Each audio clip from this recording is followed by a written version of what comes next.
They thought she was invisible. They thought she was just the help. A broke waitress desperate for tips in a room full of sharks. And worst of all, the arrogant billionaire at table 1 thought the man sitting across from him was a clueless foreigner he could easily rob blind. But in the high-stakes world of the underground mafia, silence is never a weakness. It's a trap. And when that billionaire tried to sign a death warrant disguised as a contract, he didn't count on one thing. The waitress pouring the whiskey knew exactly what betrayal sounds like in Japanese. Watch what happens when an underestimated genius drops the tray, speaks up, and changes the balance of power forever. The rain in Seattle didn't wash things clean. It just made the grime slicker. Elena Vance checked her reflection in the back of a spoon. She looked tired. Her blonde hair was pulled back into a severe bun that gave her a headache, and her uniform, a black waistcoat and skirt that was a size too small, dug into her ribs. She was 24, but tonight she felt 50. "Elena, table 4 needs ice. Table 7 needs the spilling wiped up. And for God's sake, smile." "You look like you're at a funeral," barked Silas, the floor manager of the Gilded Cage. Silas was a man whose ambition far exceeded his competence. He treated the waitstaff like cattle and the VIPs like gods. The Gilded Cage was the kind of place where politicians made handshake deals that ruined neighborhoods, and CEOs cheated on their wives while sipping $3,000 scotch. "I'm on it, Silas," Elena said, her voice steady. She grabbed the ice bucket, keeping her head down. She had to keep this job. Her brother, Leo, was halfway through his physical therapy treatments after the car accident, and the medical bills were a mountain that kept growing. Nobody at the Gilded Cage knew that Elena used to be a doctoral candidate in linguistics at Yale. Nobody knew she spoke 4 languages fluently, or that she had once translated for diplomatic envoys in Tokyo. To them, she was just the girl who refilled the peanuts. "He's here." A hush swept through the room. The heavy oak doors at the front of the lounge swung open. The atmosphere shifted instantly.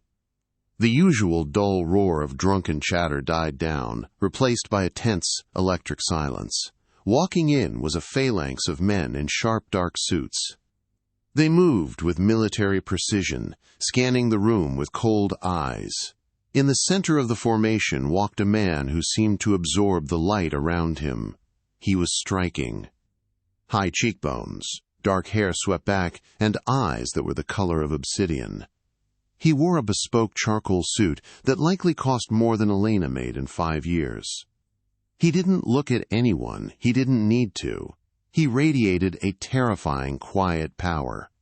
This was Kenji Sato. The rumors said he controlled the shipping lanes from Tokyo to San Francisco. They said he was the head of the Kage Syndicate. And waiting for him in the most secluded booth was Marcus Thorne. Marcus was the opposite of Sato. He was loud, brash, and inherited his millions from his father's real estate empire. He sat with his legs spread wide, a cigar in his hand, laughing at a joke his sycophantic lawyer Greg had just made. "Showtime, boys." Marcus grinned as Sato approached. "Let's get this foreigner's signature and take his distribution network for pennies on the dollar." Elena was assigned to their section. Her stomach knotted. She knew Marcus Thorne well. He was a bad tipper and had wandering hands. "You," Silas hissed, grabbing Elena's arm. "This is the most important meeting we've ever hosted. Do not speak. Do not make eye contact. Pour the drinks and disappear. If you mess this up, you're not just fired. I'll make sure you never work in this city again." "Understood," Elena whispered. She approached the table with a tray of crystal glasses and a bottle of Hibiki 30-year-old whiskey. Kenji Sato sat down. He didn't shake Marcus's hand. He simply stared at him, his face an unreadable mask. Beside Sato sat a younger man, nervous and sweating, his translator, a man named Tanaka. "Mr. Thorne welcomes you to Seattle," Tanaka said in broken English, his voice trembling. Marcus Thorne smirked, leaning back. "Tell him I'm glad he finally decided to play ball. Tell him we have the contracts ready." Tanaka turned to Sato and spoke in Japanese. He says he is honored you are here, Sato-sama. He is ready to proceed with respect. Elena froze as she poured the whiskey. That wasn't what Marcus had said. Not even close. She glanced at Tanaka. The translator was pale. He wasn't just nervous. He was terrified. And he was lying. Marcus looked at his lawyer, Greg, and winked. "Look at him," Marcus said in English, assuming Sato couldn't understand. "Stone-faced. He has no idea we're about to strip mine his company. By the time he translates the fine print, we'll own the logistics routes." Elena's hand trembled slightly. A drop of whiskey splashed onto the mahogany table.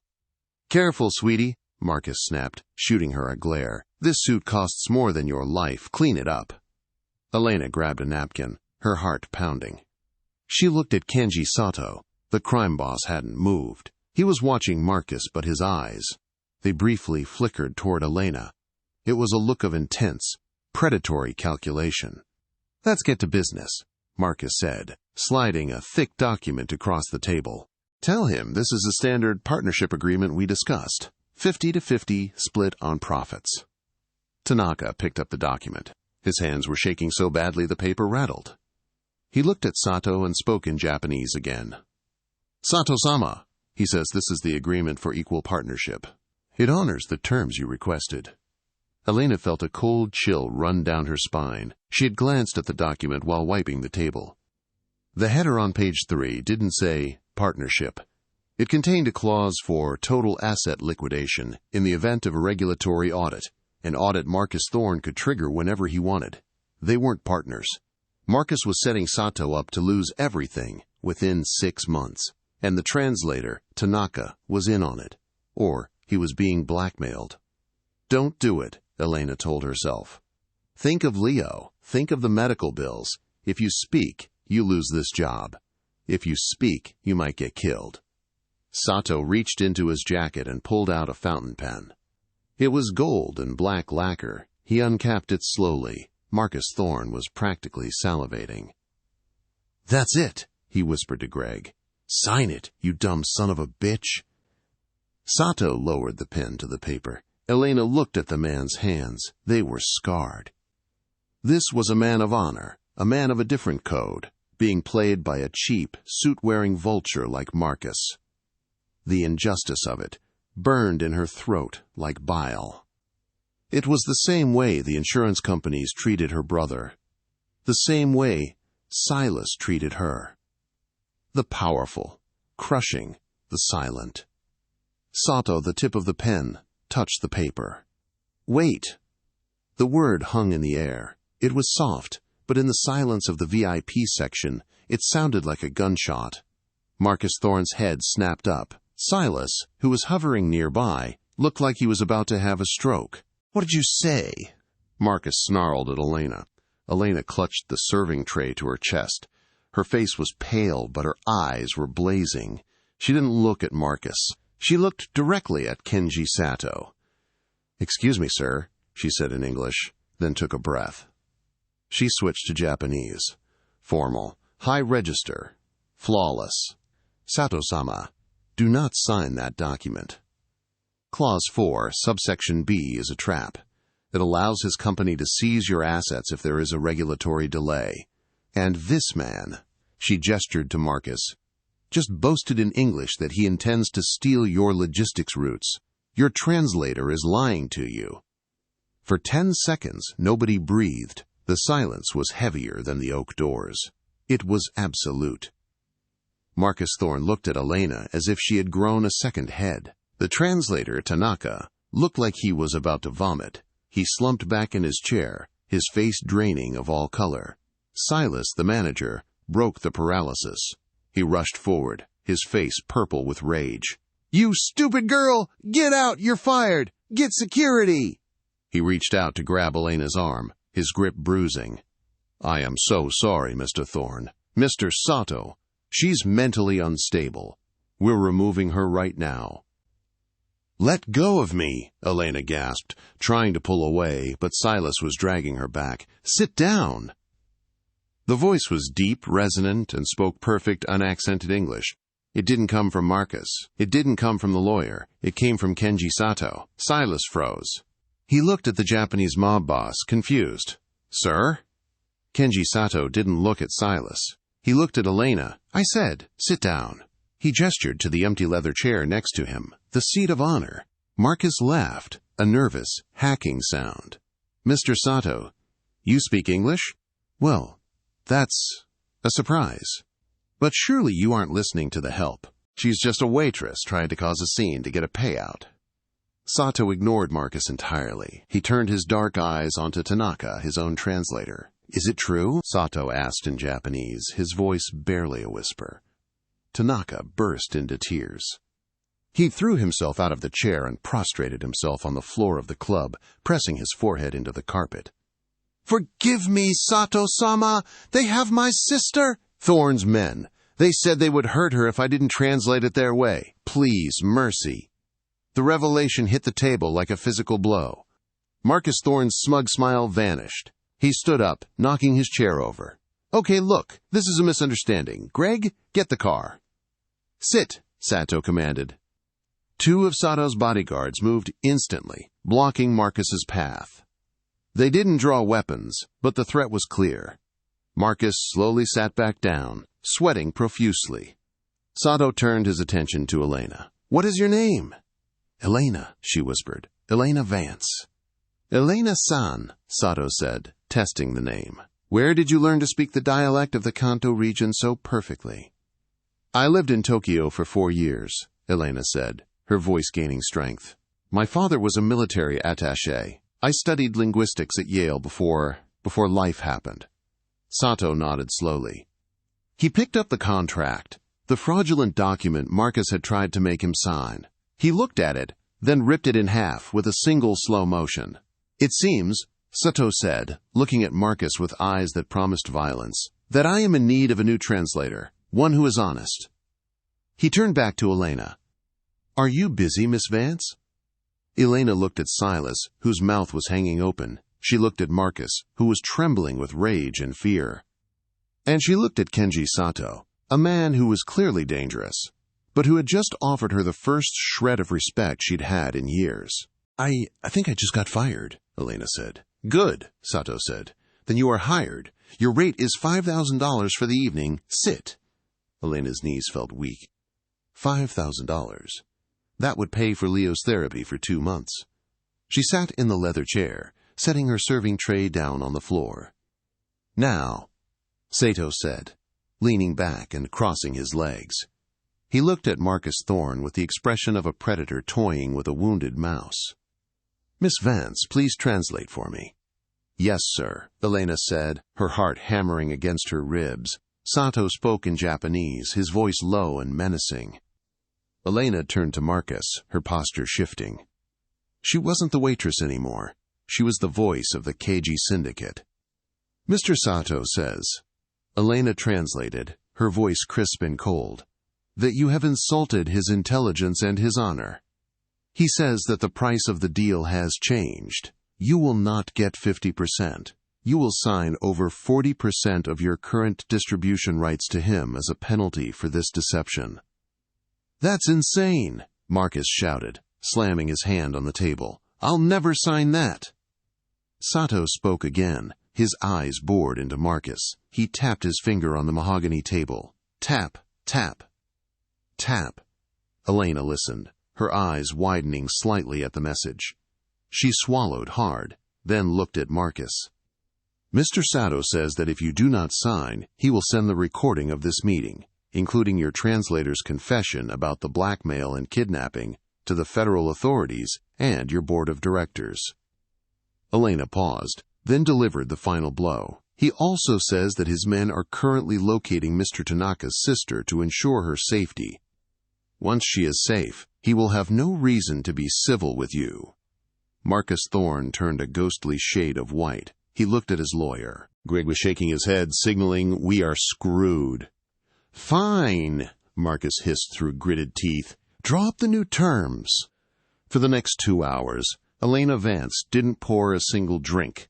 She dismantled a billionaire's empire, clause by clause, serving as the voice of Kenji Sato. She caught 3 more attempts by Greg to slip in loopholes, shutting them down with a sharp rebuke in Japanese that made Sato's lips twitch in the ghost of a smile. When the papers were finally signed and Marcus stormed out, humiliated and significantly poorer, the club was empty save for Sato's men.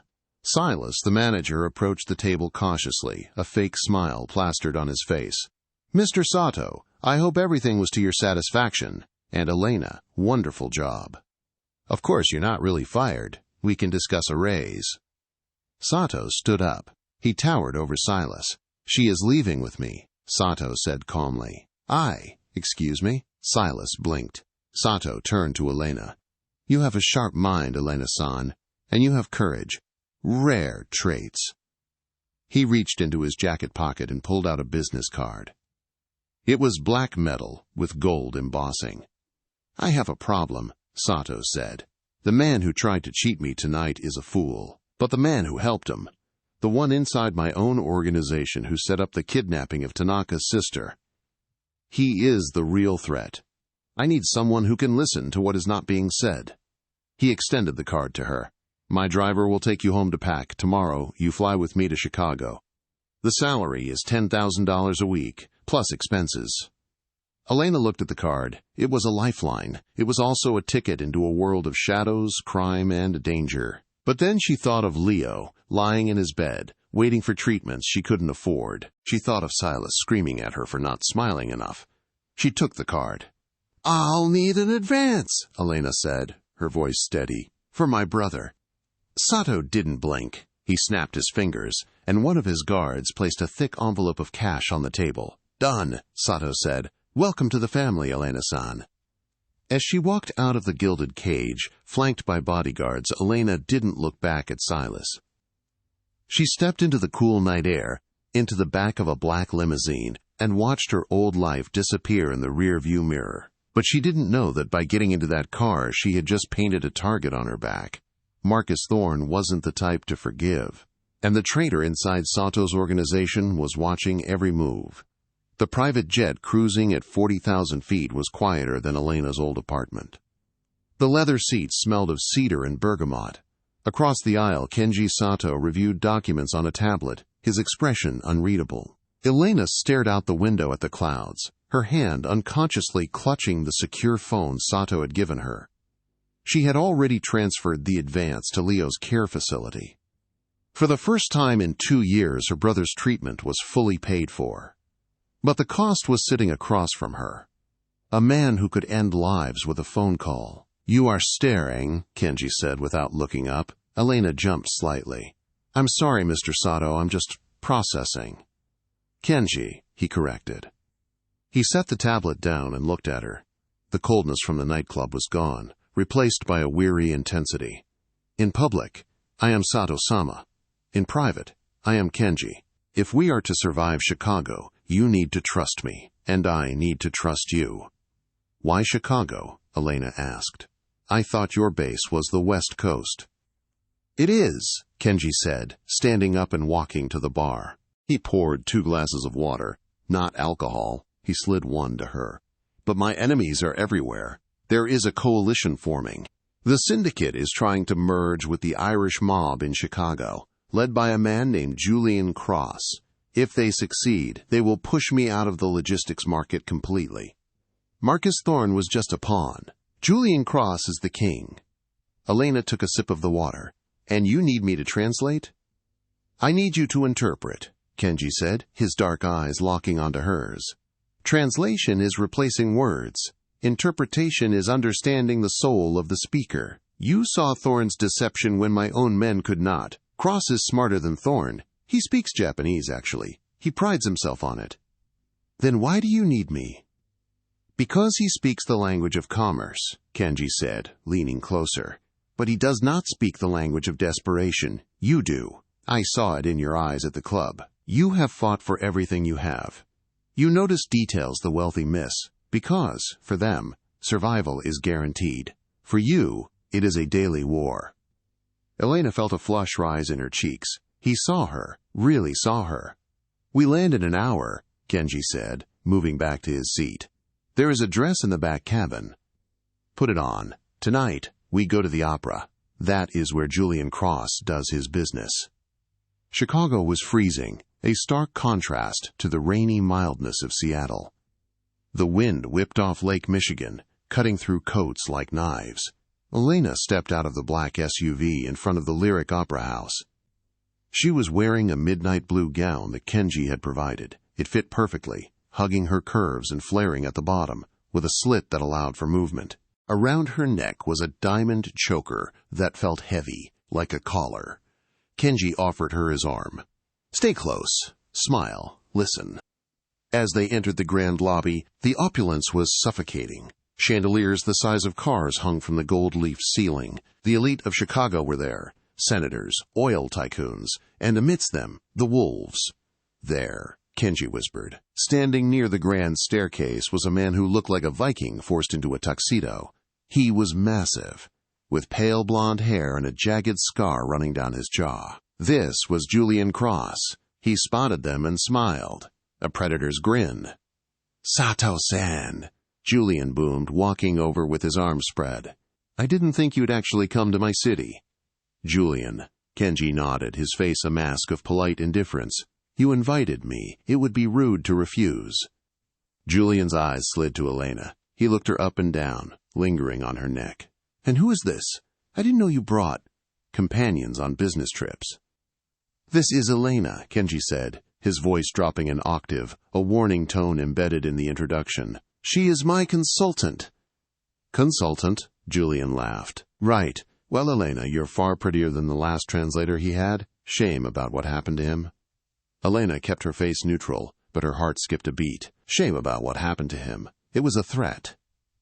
"Shall we discuss the merger?" Julian asked, gesturing to a private balcony. "The show is about to start, but I find Tosca boring. Too much singing, not enough stabbing."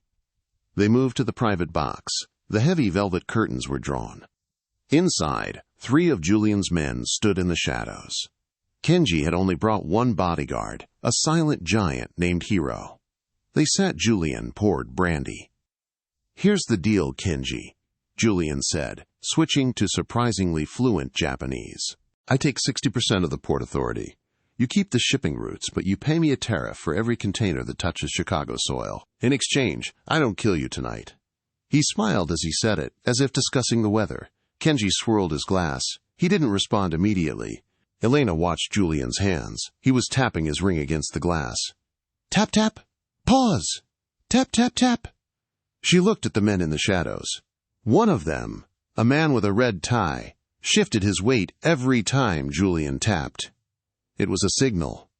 "He's bluffing," Elena said softly in English. Julian froze. Kenji turned to her. "What did you say, darling?" Julian asked, his smile not reaching his eyes. Elena didn't back down. She looked directly at the Irish mob boss. "You're bluffing. You don't have the Port Authority secure yet. If you did, you wouldn't be tapping a distress code to your sniper." Julian's face went blank. "Excuse me?" "The rhythm," Elena said, pointing to his ring. 2 taps, pause, 3 taps. In Morse code, it's an I and an S. In session. But you're doing it backwards. You're signaling your men to hold fire because you don't have the leverage you claim. You need Kenji to sign voluntarily, because the unions haven't backed you yet. If you kill him, the unions walk, and you lose everything. Silence descended on the box. Kenji slowly set his glass down. A small, terrifying smile played on his lips. "Is she right, Julian?" Kenji asked softly. Julian stared at Elena with a mixture of hatred and grudging respect. "Who the hell is she?" "She is the woman who just saved you from making a very expensive mistake," Kenji said. He stood up. "No tariff. 50-50 split on the ports. And you guarantee safe passage for my goods through the Midwest. Or I walk. The unions find out you tried to strong-arm me, and your coalition crumbles before morning." Julian Cross gritted his teeth. The veins in his neck bulged. He looked at his men, then back at Kenji. "Fine," Julian spat. 50-50. But she... He pointed a thick finger at Elena. "She watches her back. Smart mouths don't last long in this town." "She is with me," Kenji said simply. "Touch her, and I will burn this city to ash." The ride back to the penthouse was silent, but the air was charged with adrenaline. When they entered the safety of the suite, Kenji dismissed the guards. He turned to Elena, and for a moment, she thought he was going to reprimand her for speaking out of turn. Instead, he grabbed her shoulders. His grip was firm, almost desperate. "How did you know?" he asked. "Morse code? A waitress knows Morse code?" "My brother," Elena breathed, her heart racing from the proximity.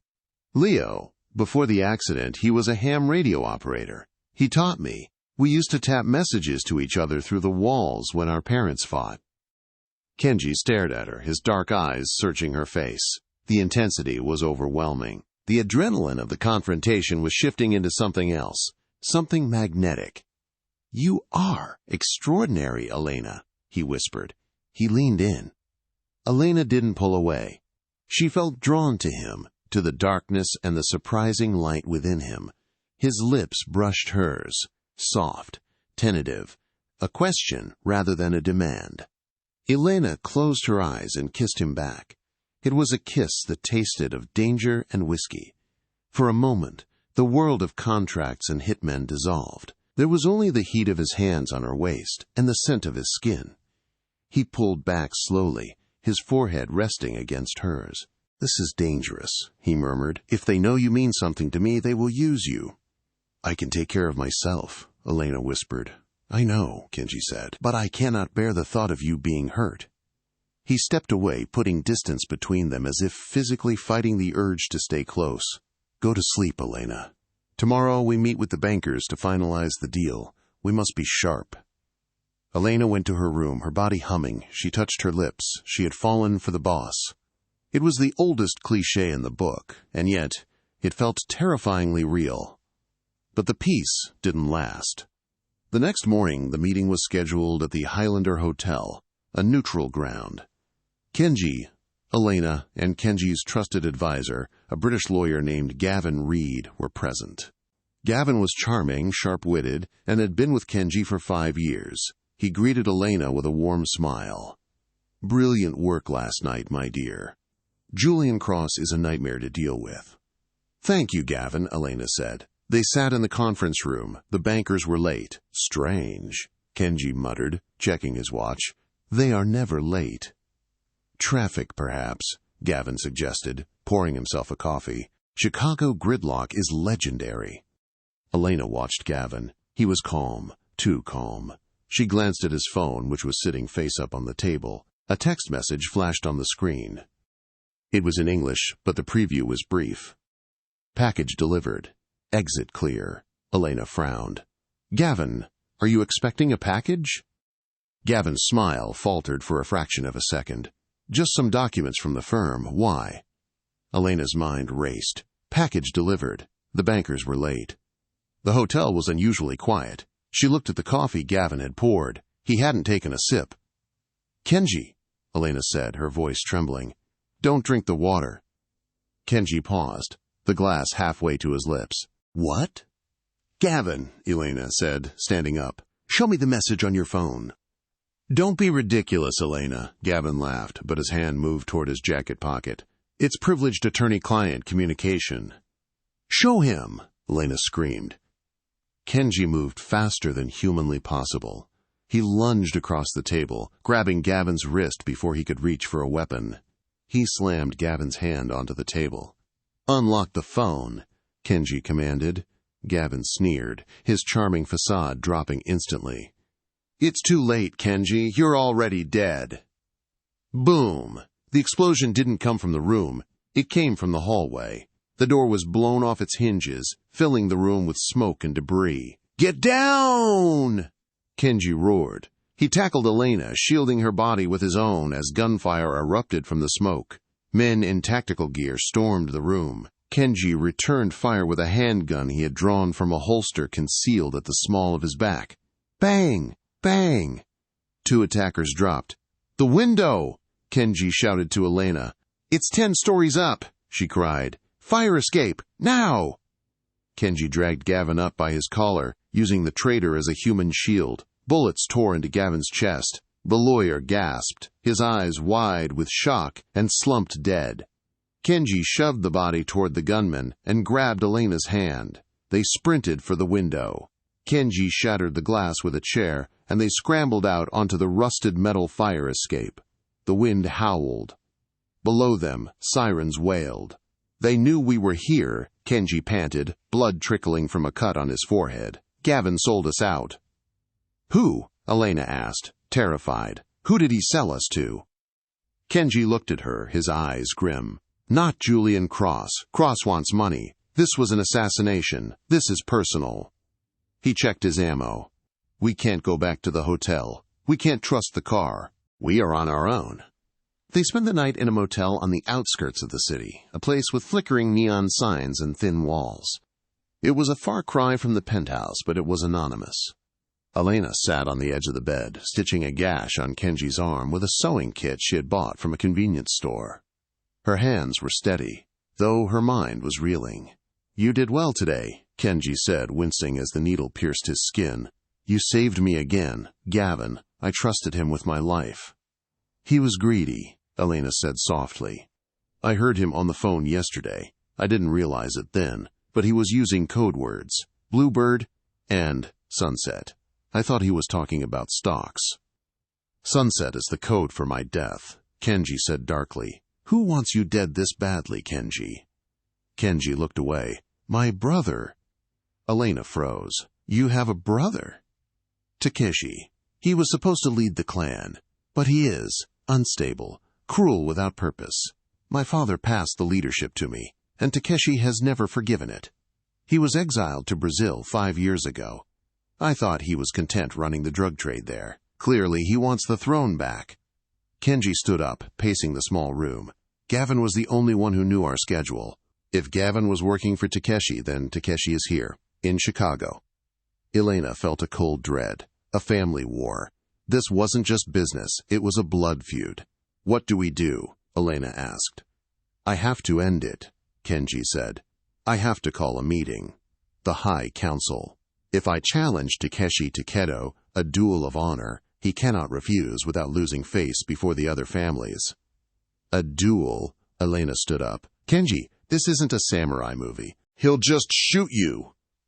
"Not if the council oversees it," Kenji said. "But to call the council, I need access to the encrypted network, and my tablet was destroyed in the explosion." Elena's eyes lit up. "The library." "What?" "The Chicago Public Library," Elena said. "They have secure terminals. But more importantly, Leo taught me how to bounce signals. If we can get online, I can access your cloud server through a back door. I can send the summons to the council." Kenji looked at her, amazement evident in his expression. "Is there anything you cannot do, Elena Vance?" "I can't cook," she said with a weak smile. Kenji laughed. It was a genuine warm sound. He cupped her face. "Then we survived this, and I will hire the best chef in the world for you."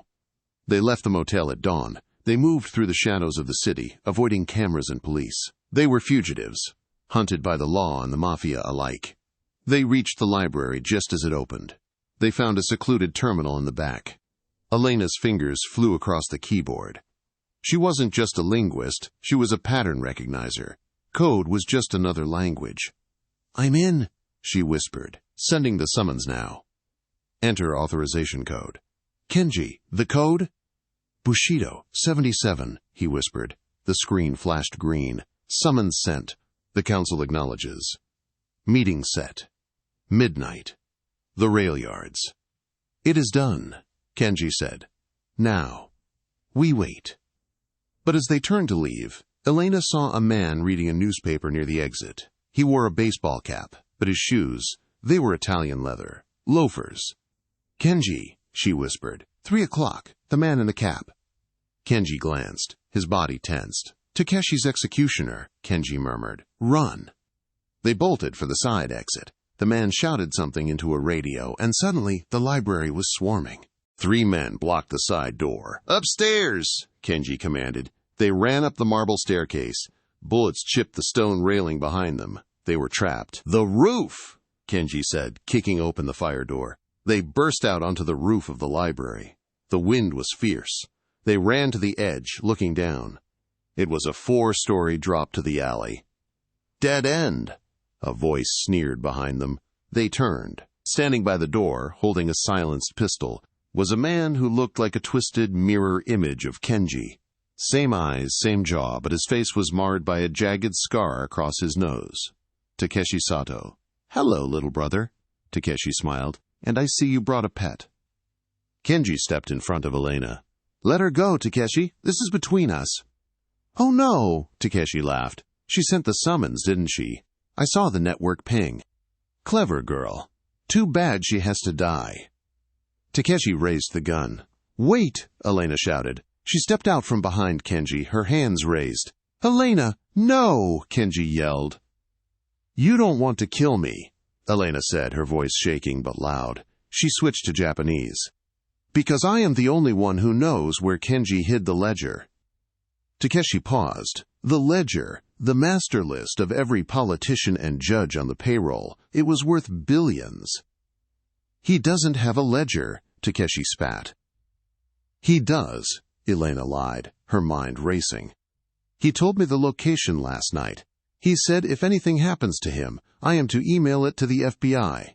Kill me, and you lose the empire. You'll just be a king of ashes." Takeshi lowered the gun slightly, his eyes narrowing. He was greedy. Elena knew that greed was a language too, and she was speaking it fluently. "Proof," Takeshi demanded. "Tell me one name in the book." Elena looked at Kenji. She didn't know any names. She was gambling with their lives on a bluff. She remembered the document from the first night, the one Marcus Thorne signed. Judge Miller, she guessed. It was a common name. Takeshi's eyes widened. He did own a Judge Miller. "Smart girl," Takeshi grinned. "Fine, you live. For now, grab them." Takeshi's men lunged forward. Kenji fought, but there were too many. They were pistol-whipped and shoved to the ground. "Bring them to the rail yards," Takeshi ordered. "If the council wants a show at midnight, I'll give them one. I'll execute my brother and his whore in front of everyone." Blackness overtook Elena as a bag was thrown over her head. The rail yards were a graveyard of rusted iron and rotting wood. Fog rolled in off the lake, obscuring the towering cranes that loomed like skeletal fingers in the moonlight. Elena and Kenji were dragged into a massive, hollowed-out warehouse. The space was illuminated by floodlights positioned in a circle. In the center sat 5 chairs, occupied by elderly men in dark suits. They sat with perfect posture, their hands resting on canes or knees. This was the High Council, the Gokudo elders who arbitrated disputes between the families. Takeshi shoved Kenji into the circle. Kenji fell to his knees, his hands bound behind his back. He was battered, blood dripping from his nose and the cut on his forehead, but his eyes were defiant. Elena was thrown down beside him. Her heart hammered against her ribs like a trapped bird. She looked at the elders. Their faces were made of stone. They didn't look at her. To them, she was likely just debris. "Counselors!" Takeshi's voice echoed in the cavernous space. He strutted into the light, spreading his arms. "I bring you the traitor, my brother, Kenji. He has allowed our territory to be weak. He has made deals with the Irish that shame us. And he has brought," he gestured dismissively at Elena, "outsiders into our inner sanctum." The central elder, a man with a long white beard named Ogyu, spoke. His voice was like dry leaves scraping together. "You called this gathering, Kenji. Speak." Kenji struggled to his feet. "I called it to challenge Takeshi's claim. He attempted to assassinate me. He killed my advisor. He has no honor." Takeshi laughed. "Honor? You hide behind a waitress, and you lie about a ledger to save your skin." Takeshi turned to the council.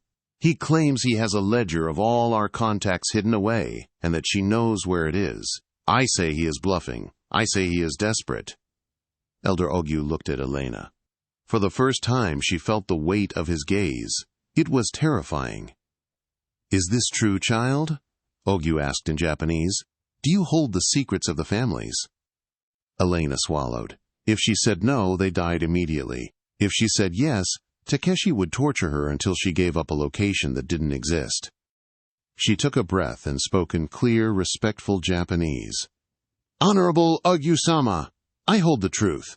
And the truth is that Takeshi-san does not seek the ledger for the safety of the clan. He seeks it to sell it. He has already made a deal with the FBI. Silence thundered through the warehouse. Takeshi's face went purple. You lying witch! He lunged at her, backhanding her across the face. Elena fell back, tasting blood, but she didn't cry out. Stop! Kenji roared, struggling against his bonds. Elder Ogyu raised a hand. To strike a woman during council is a weakness, Takeshi. Let her speak. What proof do you have? Elena wiped her lips. She stood up slowly. She was trembling, but she forced her voice to be steady. She had to use every ounce of her linguistic training. She had to decode the situation. I do not have a document, Elena said. I have his words. When we were captured, Takeshi-san spoke on the phone to a man named Agent Miller. He used the code phrase, Blue Harvest. In the dialect of the corrupted, that means a witness protection deal. It was a gamble. A massive, calculated lie based on the Miller name she had guessed earlier. Takeshi looked panicked. She is insane! I never... Enough, Ogyu said. There is doubt. And where there is doubt, there is only one way to resolve it. The elder threw a single long knife, a tanto, into the center of the circle. It clattered on the concrete, the steel gleaming under the floodlights. Keto, Ogyu whispered. Duel. The winner takes the clan. The loser is buried here. Takeshi grinned. He was fresh, strong, and uninjured. Kenji was bleeding, exhausted, and had a wounded arm. One of Takeshi's men cut Kenji's bonds. Kenji rubbed his wrists, swaying slightly. Kenji, don't, Elena whispered in English. You can't win like this. He's too strong. Kenji looked at her. His eyes were soft for a brief second. I don't have to be stronger, Elena. I just have to be right. He picked up the knife.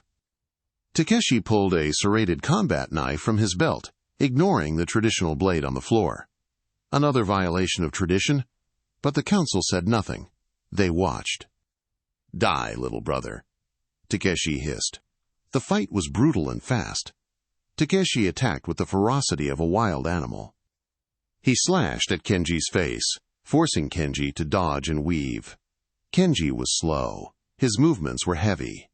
He parried a strike, but Takeshi kicked him hard in the ribs. Kenji collapsed, gasping for air. Elena screamed, but a guard held her back. Takeshi loomed over Kenji, kicking him again. Look at you, weak, pathetic, just like our father was before I choked the life out of him. Kenji froze. He looked up from the ground. What? Oh, you didn't know? Takeshi laughed, circling him. The heart attack? That was me. He was going to give the empire to you. I couldn't let that happen. The council shifted in their seats. This was a confession. But by the laws of Kato, the fight had to finish. Kenji stood up. A strange calm settled over him. The rage didn't make him reckless. It made him cold. Takeshi lunged for the kill, aiming for Kenji's heart. Kenji didn't dodge. He stepped into the blade. The knife pierced Kenji's shoulder, missing the artery by an inch. It was a sacrificial move. By taking the blade, Kenji trapped Takeshi's arm. With a roar, Kenji drove his own tanto upward. It didn't go into Takeshi's chest. It went into his forearm, severing the tendons. Takeshi screamed and dropped his knife. Kenji spun, sweeping Takeshi's legs out from under him. Takeshi hit the concrete hard. Before he could scramble away, Kenji was on top of him, the blade pressed against Takeshi's throat. Yield, Kenji whispered. Never. Takeshi spat blood. Do it! Kill your own blood. Show them you are a monster like me. Kenji hesitated. To kill a brother was a stain that never washed away. Suddenly, a red laser dot appeared on Kenji's forehead. Elena saw it. High up in the rafters. A sniper. Takeshi had insurance. He had no intention of honoring the duel. Kenji, move! Elena shrieked in Japanese. Sniper! North rafter! Kenji rolled to the side instantly. Crack! The bullet meant for his brain struck the concrete, where his head had been a split second before. Chaos erupted. The council guards drew their weapons. He has no honor, Elena shouted, pointing at Takeshi. He brought an assassin to a sacred duel. Elder Ogyu stood up, his face twisted in fury. "Kill him!" It wasn't an order to kill Kenji. The council guards opened fire on the rafters. The sniper fell, crashing to the warehouse floor. Takeshi scrambled backward, eyes wide with terror. "No! Wait! I am the heir!" Elder Ogyu looked down at Takeshi with pure disgust. "You are nothing. You murdered your father. You broke the kendo. You are excommunicated from life." Takeshi tried to run, but Kenji was faster. He didn't use the knife. He used his fist, a single, devastating punch that knocked Takeshi out cold. "I will not kill him," Kenji said, standing tall, his chest heaving. "He will rot in a cell. That is a worse fate for a man like him." Kenji turned to the council. He bowed low. "The Kage Syndicate is mine," Kenji declared. Elder Ogyu nodded slowly. He turned his gaze to Elena. "And the woman?" Ogyu asked. "She knows too much. She is a civilian. Tradition dictates she must be silenced." Kenji walked over to Elena. He took her hand, pulling her to her feet. He looked at the blood on her lip, the dirt on her dress. She looked like a warrior queen. "She is not a civilian," Kenji said, his voice ringing through the warehouse. "And she is not a waitress. She is my consigliere, and she is my future wife." Elena's eyes widened. She looked at Kenji. He wasn't joking. "Anyone who touches her," Kenji said, scanning the room, "declares war on me." Elder Ogyu studied Elena for a long moment. Then, a small, rare smile cracked his stony face. "She speaks the language of kings," Ogyu said. "Very well. Hail, Sato-sama." 3 months later. The reopening of the Gilded Cage was the event of the year in Seattle, but the management had changed. Silas was gone, fired on the first day. In the VIP booth, the same one where Marcus Thorne had tried to cheat a clueless foreigner, sat Elena Vance. She wore a silk dress that cost more than a car. Her hair was down, cascading over her shoulders. She wasn't holding a tray. She was holding a glass of vintage champagne. Leo, her brother, was sitting across from her, laughing. He was walking with a cane now, but he was walking. His recovery was fully funded, and he was starting college in the fall. The doors opened, and Kenji entered. The room went silent, just like before. But this time, when he walked straight to Elena. He sat beside her, taking her hand. He kissed her knuckles. "The contracts with the European distribution lines are ready," Kenji said softly. "But they are in French. I need someone to read the fine print." Elena smiled, leaning in close. "I think I can squeeze you into my schedule, Mr. Sato, but my rate has gone up." Kenji grinned, the dangerous, beautiful smile that had started it all. "Name your price." "A lifetime," Elena whispered. "Agreed," Kenji said. He signaled the waiter, a nervous young man who looked terrified of messing up. Elena looked at the boy. She remembered that fear. She remembered being invisible. "It's okay," she said to the waiter, smiling warmly. "Take your time. We aren't going anywhere." The boy smiled back, relieved. Elena looked at Kenji, and then out at the city they now ruled from the shadows. She had walked into this room as a servant. She was leaving it as a queen. And no one would ever misunderstand her again. And that is how Elena Vance went from pouring drinks to commanding an empire. She proved that the most powerful weapon isn't a gun or a knife. It's the mind. She listened when others ignored, and she spoke when others were silent. If you were in Elena's shoes, in that warehouse with a gun to your head, would you have been brave enough to bluff the Mafia High Council? Or would you have folded? Let me know what you would have done in the comments below. If you enjoyed this story of justice, romance, and high-stakes betrayal, please hit that like button. It really helps the channel grow. And don't forget to subscribe and ring the notification bell so you never miss a new story. We have a thriller coming next week about a homeless man who turns out to be a missing billionaire. You won't want to miss it. Thanks for watching, and see you in the next one.